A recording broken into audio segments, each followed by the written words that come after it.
सासू तिला जे घ्यायला सांगत होती ते न घेता ती दुसरंच काहीतरी घ्यायची.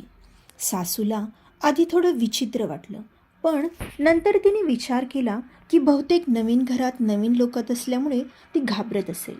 म्हणून मग सासूने तिला समजावले. पण तरीही ईशा कधी सामान्य तर मधून विचित्र वागू लागली. कशीबशी तिने खीर बनवली आणि सर्वांना वाढली. खीर अगदी अप्रतिम बनली होती. सर्वजण खुश झाले. सूरज आणि सासूलाही खूप आनंद झाला, कारण तिच्या आईने सांगितलं होतं की त्यांची ईशा सुगरण आहे. आता दिवस पुढे सरकत होते. ईशा कधी विचित्र वागायची. सूरज जवळ आला की तोच पुरुषी आवाज यायचा. आता सूरजला शंका येऊ लागली की कदाचित हिला दुसरा कोणीतरी आवडत असेल. म्हणून मग सूरजने बाहेरून तिच्या गावात तिची चौकशी केली. पण ती खरंच खूप चांगली मुलगी आहे हे कळलं. सूरजला हायसं वाटलं, पण तरीही ईशा त्याला जवळ का येऊ देत नाही हे त्याला कळत नव्हतं. आता त्यांच्या लग्नाला जवळपास 1 महिना होत आला होता. एके दिवशी रात्री तो कामावरून घरी आला होता. तो खूप थकला होता. आईला सांगितलं, आई, मी जेवणार नाही, झोपणार आहे, खूप थकलोय मी. प्लीज उठवू नकोस. आणि ईशा कुठे आहे तिला हे सांग.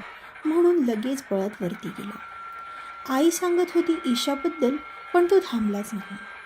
फ्रेश होऊन लगेच झोपी गेला. जवळपास 1-2 तासांनी त्याची एका विचित्र आवाजाने झोप मोडली. जसे त्याने डोळे उघडले, पाहतो तर काय, समोर ईशा होती, हातात सुरा घेऊन. त्याच्याकडेच वाकून एकटक त्याला रागाने पाहत होती. त्याचा तर श्वास रोखला गेला. त्याला प्रचंड घाम फुटला. काय बोलावं त्याला काही सुचत नव्हतं. मग त्याने घट्ट डोळे बंद केले, स्वतःला सावरलं आणि प्रेमाने म्हणाला, मला ना खूप भूक लागली. आपण दोघे मिळून ती फळ खाऊयात का? मला वाटतं तूही काही खाल्लं नसेल, हो ना? त्याचं ते प्रेमानं बोलणं ऐकून ती अचानक एकदम नॉर्मल झाली.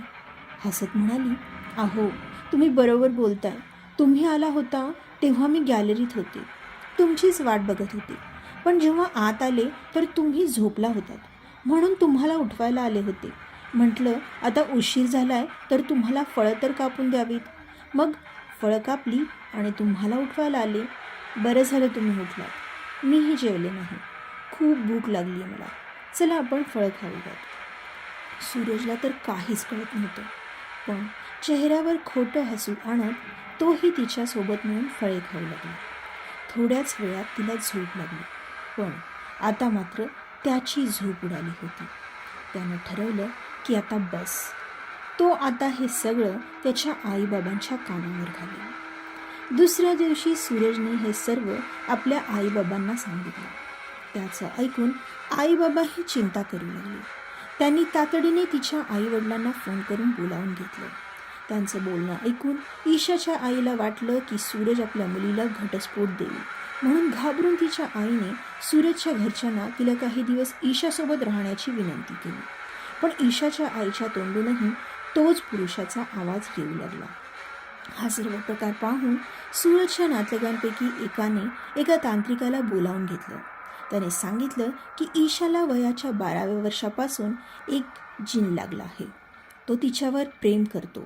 तो त्यांच्या घराच्या मागे जे वडाचं झाड आहे त्या झाडात राहतो, जिथे सूरज आणि ईशा पहिल्यांदा भेटले होते. ईशाच्या आईच्या शरीरातही त्याची आई येते, जी आपल्या मुलाला ईशापासून दूर ठेवायचा प्रयत्न करते. ईशाच्या लग्नाआधीच त्याच्या आईने ईशाच्या अंगात येऊन सांगितलं होतं की लवकरात लवकर ईशाचं लग्न करून टाका, म्हणजे मी माझ्या मुलाला इथून कायमची दूर घेऊन जाऊ शकेन. पण हे सर्व ईशाच्या आईने सूरजच्या घरच्यांपासून लपवून ठेवलं होतं. सूरजचे बाबा रिटायर्ड आर्मी ऑफिसर होते. त्यांना भूतं असतात ह्या गोष्टींवर विश्वास नव्हता. म्हणून सूरजच्या वडिलांनी दिल्लीतील एका प्रसिद्ध मानसोपचार तज्ज्ञाला बोलावले. डॉक्टरांनी ईशाला 1 महिना निरीक्षणाखाली ठेवले आणि निदान केले की तिला मल्टीपर्सनॅलिटी डिसऑर्डर हा आहे. हा एक असा रोग आहे जो तिच्या बाळालासुद्धा होणार. हे ऐकून शेवटी नाईलाजाने सूरज आणि त्याच्या घरच्यांनी ईशाशी घटस्फोट घ्यायचं ठरवलं. ईशाला कोणीही ह्याबद्दल काहीच सांगितलं नाही. ईशाला काहीतरी सांगून कोर्टात आणलं गेलं. तिला कळत नव्हतं की ती कोर्टात का आहे. मग सूरज आणि त्याच्या घरचे तिला तिथे दिसले. त्याच्या हातात काहीतरी कागदपत्रे होती. त्यावर त्याने सही केली आणि ती कागदपत्रे ईशाकडे देण्यात आली. ईशा काय समजायचं ते समजली. तिच्या डोळ्यातून अश्रू वाहू लागले. जजने तिला सही करण्यास सांगितले. ईशा कोर्टात रडू लागली. सासूला हात जोडून विनंती करू लागली. तिचे अश्रू पाहून सासू सासरेही भावूक झाले. पण शेवटी घटस्फोट झालाच. दिवस सरत होते. सूरज ईशाला विसरू शकत नव्हता. तो खूप निराश राहू लागला. तिकडे ईशाची ही हालत काही वेगळी नव्हती. तिला नेहमी वाटायचं की सूरज तिला पुन्हा घ्यायला येईल, पण तसं कधीच झालं नाही. तिकडे सूरजला त्याच्या घरच्यांनी मोठ्या मुश्किलीने सावरलं. मग हळूहळू सूरजचं आयुष्य पूर्वपदावर आलं. तब्बल 1 वर्षांनी सूरजने दुसरं लग्न केलं. त्याला कळलं की ईशाचेही दुसरे लग्न झालं. पण काही दिवसातच ती पुन्हा आपल्या आईकडे राहायला आली. तिच्या सासरच्यांनी तिला स्वीकारलं नाही. सूरजला जेव्हा हे कळालं तेव्हा त्याला ईशाबद्दल खूप वाईट वाटलं. तो तिचाच विचार करत होता. तेव्हा त्याला कुठून तरी आवाज आला. ती फक्त आणि फक्त माझीच होती आणि माझीच राहणार. तिला जो माझ्यापासून दूर करेल त्यांचं आयुष्य उद्ध्वस्त करेल. तो आवाज ऐकून सूरज घाबरला.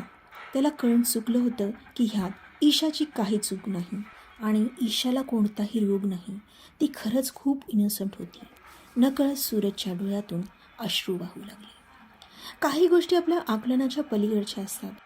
कधीकधी प्रेम आणि नातेसंबंधांमध्ये अज्ञात शक्तींचा हस्तक्षेप असतो, ज्याचा परिणाम आपल्या आयुष्यावर होतो.